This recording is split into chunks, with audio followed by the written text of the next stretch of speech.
남자와 여자가 세상에 살다 보면은 어렵고 힘든 일을 당할 때가 있는데 어떻게 위기를 극복해 나가느냐, 다음과 같은 우스갯소리가 있다라고 합니다. 먼저 남자의 이야기입니다. 남자가 살다가 너무 힘이 들어서 삶에 대해서 지쳐 있을 때에 주머니에 있는 지갑을 꺼냅니다. 지갑에 있는 와이프 사진을 살며시 꺼내본다라고 합니다. 그리고 혼자 중얼거리며 이렇게 위로한다라고 합니다. 내가 이 인간과도 같이 사는데 세상에 못할 일이 어디 있겠느냐. 여자도 살다 보면은 너무 힘이 들어서 문제가 있는데 그때 역시 여자도 역시 지갑에 있는 남편 사진을 꺼내 본다라고 합니다. 먼저 이렇게 위로한다라고 합니다. 내가 이것도 사람 만들었는데 세상에 못할 일이 내가 어디 있겠느냐. 물론 우스갯소리지만은 가정도 인생도 신앙도 참고 인내하며 사는 것이 최고의 승리의 비결이다라는 아마 의미 같습니다.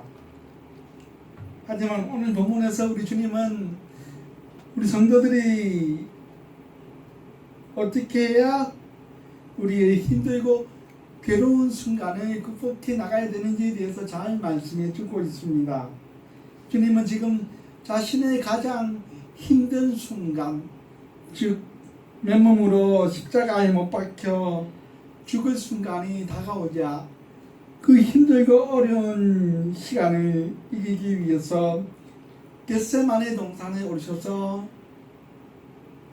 피와 땀을 흘리시며 땅에 엎드려 기도하시고 간절히 하나님께 구함으로 말미암아 그 어려운 순간을 이겨낼 힘을 얻습니다. 겟세마네라는 동산의 뜻 자체가 바로 기름을 짜다라는 뜻이 있다라고 합니다. 아마 옛날부터 이 동산에는 올리브 나무가 많아서 그 올리브 나무의 열매로 감람유를 짜는 그러한 기구가 그 동산에 많이 있었기 때문에 그 이름을 겟세마네 동산, 즉 기름을 짜다라는 동산으로 이렇게 이름을 불렀다라고 합니다. 하지만 영적인 의미로는 이렇게 볼 수도 있습니다. 감람나무를 이렇게 딱 키워짜서 감람유의 열매를 축출해내듯이 주님도 자신의 피와 땀과 물을 다 짜내어서 십자가의 열매로 구원의 기름을 짜내었다라고 해서 겟세마네 동산이라는 이름이 라는 의미, 영적인 의미도 이렇게 해석할 수가 있는 것입니다. 대부분의 주석가들이 이 본문을 해석하면서 주님의 기도에 대해서 해석을 하고 있는데 저는 오늘 특별히 다른 관점으로 한번 이 본문을 살펴보았습니다. 바로 제자들의 관점인 것입니다. 우리 본문 말씀을 보시면 예수님께서는 겟세마네 동산에 혼자 가신 것이 아니라 바로 제자들을 데리고 가셨다라고 말씀하고 있습니다. 그렇지만은 예수님은 12제자를 다 데리고 간 것이 아니라 11제자만 데리고 가십니다. 나중에 43절에 나오듯이 가룟 유다는 주님을 배반하여서 군졸들을 부르러 거기 없기 때문에 예수님은 11명의 제자를 데리고 겟세마네 동산에 올라가신 것입니다. 그리고 그 11제자 중에서 특별히 기도의 자리에는 베드로와 야고보와 요한 이 3명만 데리고 가셨다라고 33절에서 주님은 이 겟세마네 동산에서 기도하시면서 제자들에게 3가지 당부의 말씀을 하고 계십니다. 3가지 당부는 무엇이냐? 첫 번째로는 앉아 있으라입니다. 두 번째는 깨어 있으라입니다. 세 번째는 일어나 함께 가자입니다. 앉아 있으라, 깨어 있으라, 일어나 함께 가자. 예수님께서는 겟세마네 동산에서 특별히 이 세 가지 당부의 말씀을 제자들에게 하셨습니다.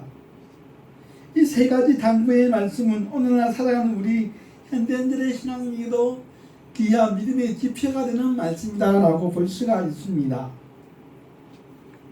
첫 번째, 주님께서 제자들에게 하신 말씀은 앉아 있으라입니다. 32절 말씀에 보시면은 32절 끝에 보시면 내가 기도할 동안에 너희는 여기 앉아 있으라 라고 말씀하십니다. 이 말씀은 베드로와 야고보와 요한을 뺀 8명의 제자들에게 하신 말씀입니다. 그 8명의 제자들에게 같이 기도는 올라가지 못하지만 너희들은 여기에 가만히 앉아 있으라 라는 것입니다. 기도에 동참은 못하지만 주님 곁에서 주님을 지키면서 앉아 있으라 라는 말씀인 것입니다. 이 예수님의 명령에서 중요한 단어가 하나 있는데 바로 뭔가 하면 여기입니다. 여기란 무엇일까요? 바로 주님의 곁을 의미합니다. 주님처럼 그렇게 기도를 안 해도 되지만 그 대신 너희들은 나의 곁을 떠나지 말고 내 곁에서 가만히 앉아있으라는 뜻입니다. 주님은 우리에게도 동일한 당부의 말씀을 하십니다. 여기에 앉아있으라. 즉 주님 곁에 가만히 앉아있으라 라는 의미인 것입니다.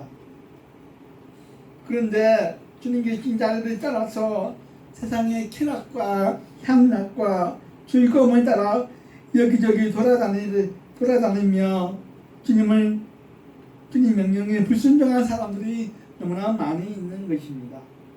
주님 곁이 아닌 죄의 자리, 죽음의 자리, 어둠의 자리, 육신의 즐거움의 자리, 마귀의 자리, 불신앙의 자리에 앉아있기를 원하는 사람들이 너무 많다라는 것입니다.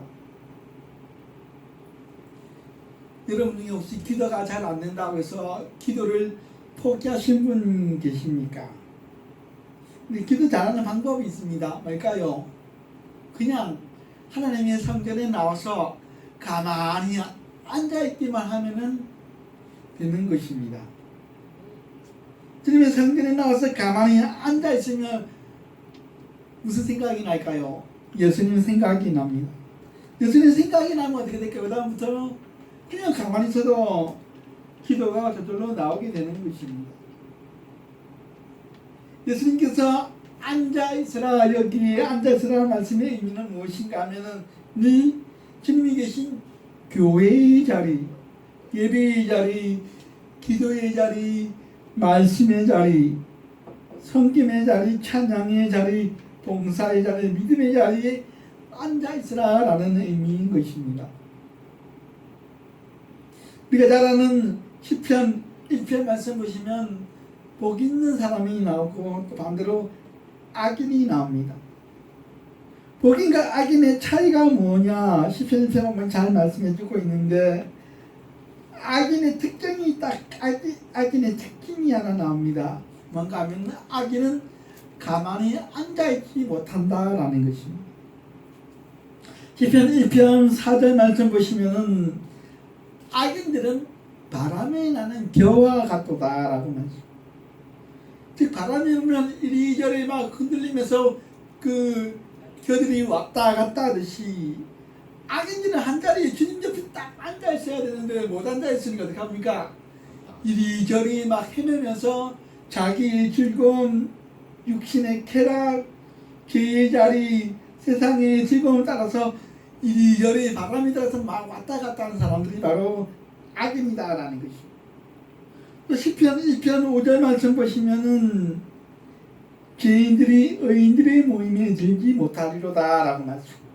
의인들은 딱 앉아서 하나님의 말씀을 들으려고 딱 앉아있고 은혜를 받으려고 앉아있는데 죄인들은 그 의인들의 모임에 앉아있는 것도 힘들어서 못 앉아있는다라는 말씀인 것입니다.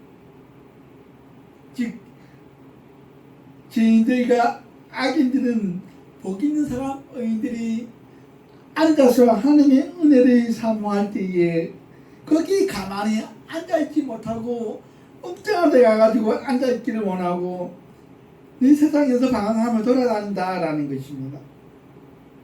그러므로 오늘 이 예배의 자리에 앉은 여러분들은 다 뭡니까? 어떤 사람들일까요? 복 있는 자들입니다. 여사님 인사합시다. 당신은 복 있는 사람입니다. 인사합시다. 당신은 복 있는 사람입니다. 세 사람이서 이렇게 인사합시다. 당신은 복 있는 사람입니다. 당신은 복 있는 사람입니다. 오늘 예수님께서 32절 말씀에 여기에 앉아있으라라고 말씀하실 때에 여기 없는 한 사람이 있었겠지요. 누굽니까? 바로 가룟 유다입니다. 가룟 유다는 이 말씀을 듣지도 못하고 그 자리에 앉았지 못했다라는 것입니다. 43절과 44절에 의하면 가룟 유다는 이미 예수님을 팔아먹기 위해서 떠나고 이 자리에 없고 그리고 군졸들을 데리고 예수님을 오히려 개방하려고 지금 오고 있는 중입니다. 바꿔 말하면은 여기에 앉아있는 사람은 예수님의 신실한 성도가 될 수가 있는데 앉아있지 못하는 사람은 어떻게 됩니까? 예수님을 배반하게 되고 예수님을 멀리하게 된다라는 것입니다. 성도도 마찬가지입니다. 항상 예배의 자리에 딱 앉아있어야 되고 기도의 자리에 앉아있어야 되고 말씀의 자리에 앉아있어야 되는데 거기 없다. 앉은 자리에 성도가 안 보인다. 그 사람에서 뭔가 문제가 있는 사람인 것입니다. 그래서 가룟 유다처럼 혹시나 예수님을 배반하지 않을까? 예수님을 나중에는 모른다 하지 않을까? 그런 믿음이 내가 되지 않게 어떻게 될까요? 나는 항상 은혜의 자리에 앉아 있어야지. 예배의 자리에 앉아 있어야지. 성전의 자리, 말씀의 자리에 내가 앉아 있어야지 하는 그러한 결심으로 우리는 예수님의 첫 번째 당부의 말처럼 항상 앉아 있어야 됩니다. 여기에 주님의 곁에 앉아 있어야 되는 것입니다. 두 번째 주님의 당부의 말씀은 무엇이냐? 깨어 있으라입니다. 34절 말씀 끝에 보시면은 34절 제일 끝에 깨어 있으라 하시고 깨어 있으라는 이 말씀은 주님이 특별히 겟세마네 동산에서 안쪽으로 들어가서 기도하시면서 베드로와 야고보와 요한에게 하시는 말씀입니다. 즉 예수님이 주무시지 않고 세 번 기도를 하고 계시듯이 이 세 명의 제자들에게도 특별히 자지 말고 깨어있으라는 의미입니다. 그렇다면 깨어있으라는 명령의 뜻은 무엇일까요? 바로 예수님께서 바로 설명하고 있습니다. 38절 말씀 보시면은 깨어있으라는 말씀의 의미가 바로 나옵니다. 38절 말씀 보시면은 시험에 들지 않게 깨어있어 기도하라라고 말씀합니다. 즉 육신이 잠을 자지 않고 밤새도록 깨어있으라 그런 의미가 아니라 영혼이 늘 기도로 깨어있으라라는 의미인 것입니다. 우리 영혼이 기도하지 않고 있으면 우리 영혼은 스르륵 잠이 듭니다. 그리고 잠이 들면 어떻게 될까요? 그 순간 마귀가 사탄이 갑자기 내 뒤통수를 탁 치면서 공격을 해옵니다. 그 시에 습격을 해오기도 합니다. 어떻게 공격을 해올까요? 38절 말씀을 다시 보시면은 시험에 들지 않게 마귀는 시험이라는 무시무시한 칼과 불몽둥이를 들고 성도를 공격하는 것입니다. 이제 예수님의 말씀처럼 기도하고 있는 신자는 이 시험의 불시험을 불방망이를 이길 수 있지만 기도하지 않고 스르르 잠이 든 사람들은 어떻게 될까요? 그 불시험의 몽둥이에 쓰러지거나 아니면 마귀의 유혹에 덫에 걸려 넘어지기도 하는 것입니다. 그래서 주님은 심신당부하면서 우리에게도 말씀하고 있습니다. 시험에 들지 않게 깨어있어 기도하라. 그럼 우리는 얼마만큼 도대체 기도를 해야 할까요? 예수님은 37절 말씀에서 시몬 베드로에게 이렇게 책망하십니다. 너는 1시간도 깨어있을 수가 없느냐?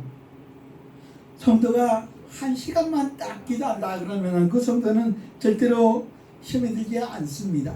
1시간만 기도하면 그 성도는 시험을 이길 수 있고 마귀를 이길 수가 있는 것입니다. 근데 나중에 사도 바울 스님은 더 놀라운 말씀을 하고 계십니다.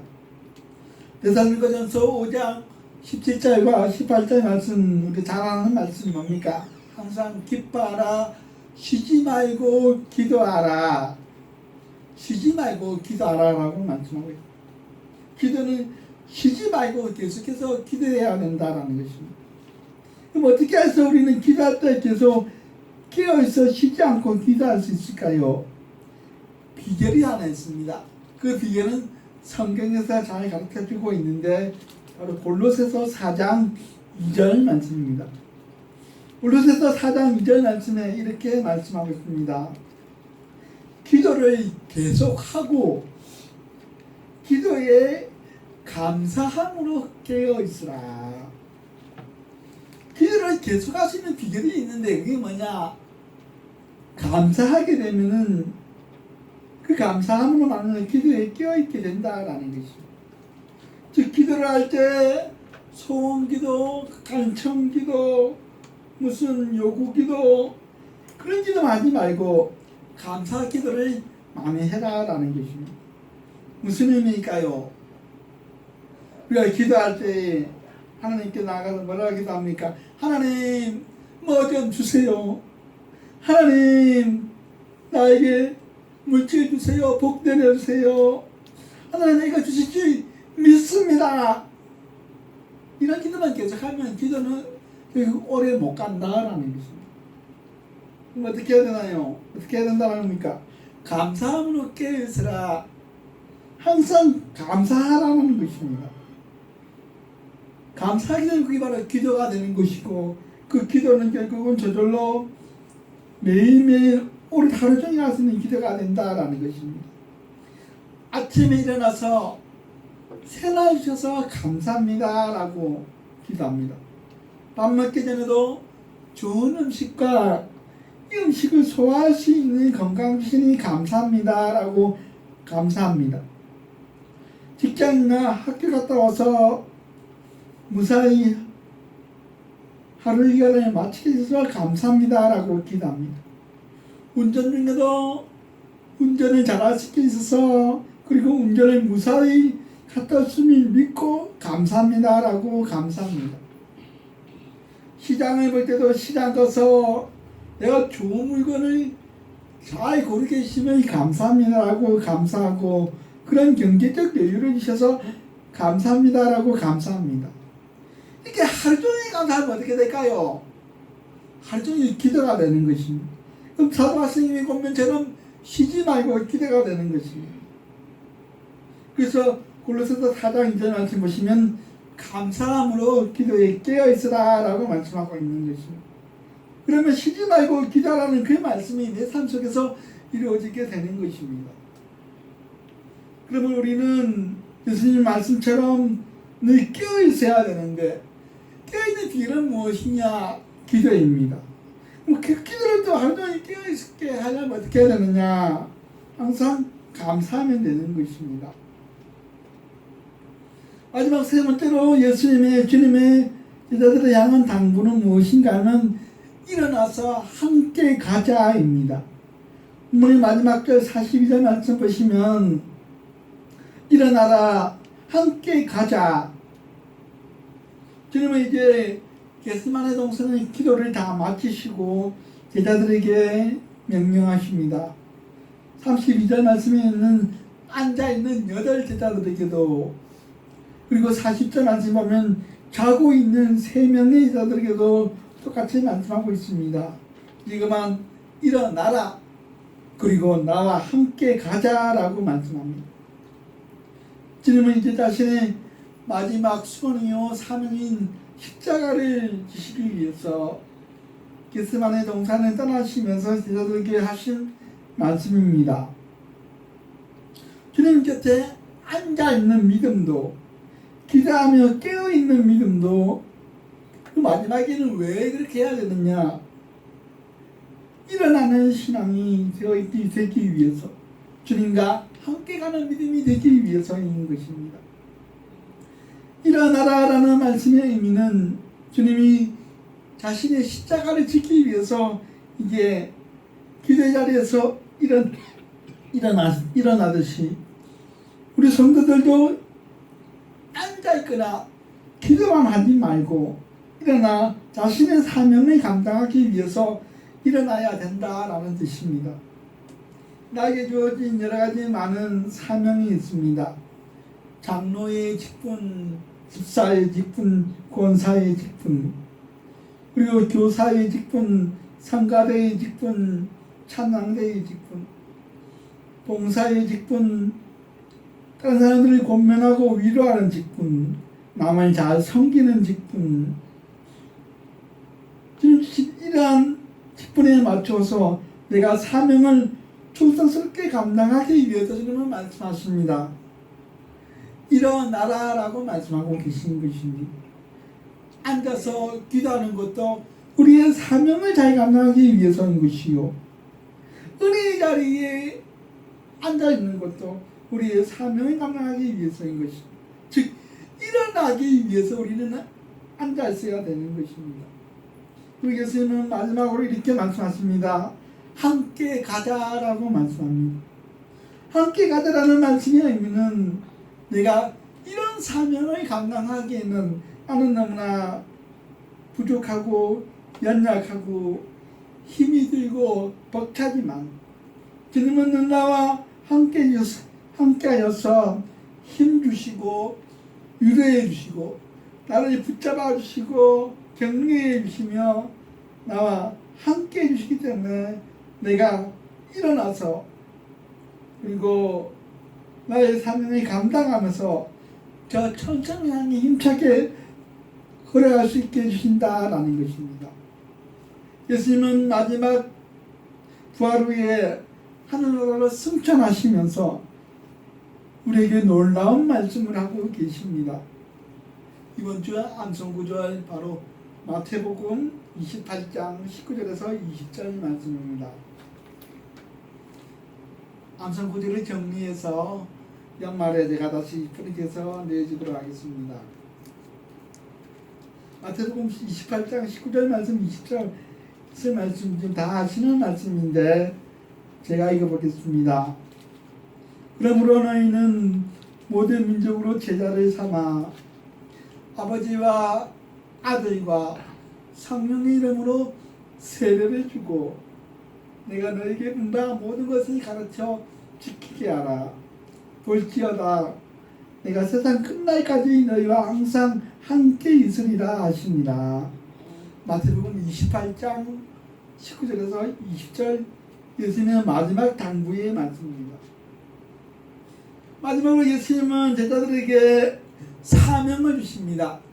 가서 모든 민족, 너희들이 모르는 민족에게 가서 복음을 전하며 그들에게 가르치고 제자를 삼으라고 하십니다.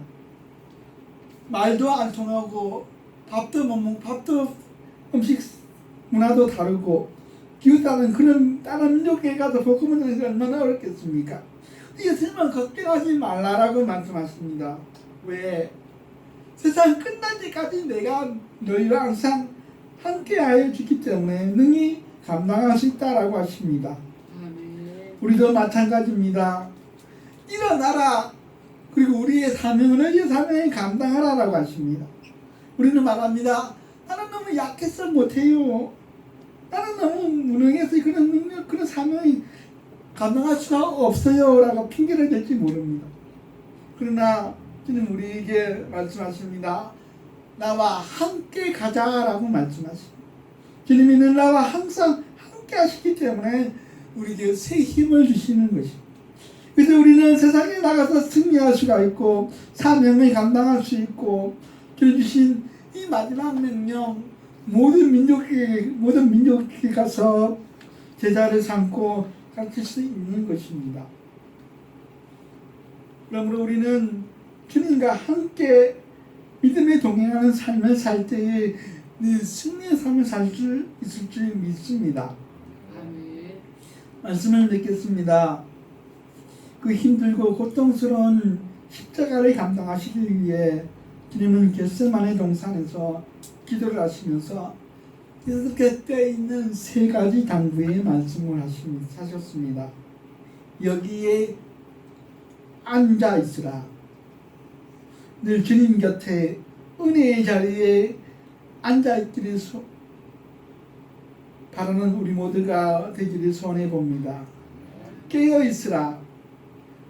기도로 늘 깨어 있어서 시험에 들지 않게 기도하여 감사함으로 늘 깨어 있는 영적으로 깨어 있는 우리 성도가 되기를 축원합니다. 마지막으로 일어나라 함께 가자. 늘 주님과 함께 동행하여서 나에게 주어진 사명을 충성스럽게 함께 감당하는 우리 모두가 되시기를 축원합니다. 같이 기도드리겠습니다. 예수님은 마지막 자신의 사명인 십자가를 지시기 위해서 겟세마네 동산에서 피와 땀과 물을 마치 감남녀가 쥐어짜서 그 기름을 짜내듯이 자신의 온몸으로 기도하시면서 제자들에게도 세 가지 당부의 말씀을 하고 있음을 우리가 보게 됩니다. 내 곁에 항상 여기에 앉아 있으라. 시험에 들지 않게 깨어 기도하라.